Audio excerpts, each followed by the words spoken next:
ఇప్పుడు మీరు చూడబోయే ఈ ప్రాపర్టీ విజయవాడ పారంకండి. ఇది పెరంబలూరు సెంటర్ నుంచి సాలిపేట వెళ్ళే రోడ్లో ఉంటుందండి. ఇది కొత్తగా వేసిన సిఆర్డీఏ లేఅవుట్ అండి. ఈ లేఅవుట్లో మెయిన్ రోడ్ ఫేస్ అండి. వెస్ట్, సౌత్, ఈస్ట్ మూడు వైపులా రోడ్లు కలిగిన లేఅవుట్ ప్లాట్ అండి. ఈ వచ్చి కమర్షియల్ ప్రాపర్టీ అండి ఇది. ఎందుకంటే మెయిన్ రోడ్ ఫేస్ ఉంటుందండి. ఈ మెజర్మెంట్స్ వచ్చేసరికలా సౌత్ ఫేసు వచ్చేసరికలా 125 అండి. ఈస్ట్ వెస్ట్ వచ్చేసరికలా 75. మొత్తం 1000 గజాల ప్లాట్ అండి ఇది. 3 రోడ్ల ముక్క లేఅవుట్.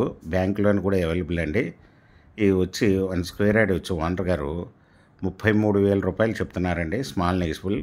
మీకు ఈ ప్రాపర్టీ వివరాలు డిస్క్రిప్షన్లో ఇవ్వడమైందండి. అది చూసి మీకు నచ్చినట్లయితే స్క్రీన్ మీద ఉన్న ఫోన్ నెంబర్కి కాల్ చేయగలరు. మీకు ఈ ప్రాపర్టీ నచ్చినట్లయితే సబ్స్క్రైబ్ చేసుకొని లైక్ చేయండి, షేర్ చేయండి, కామెంట్ చేయండి.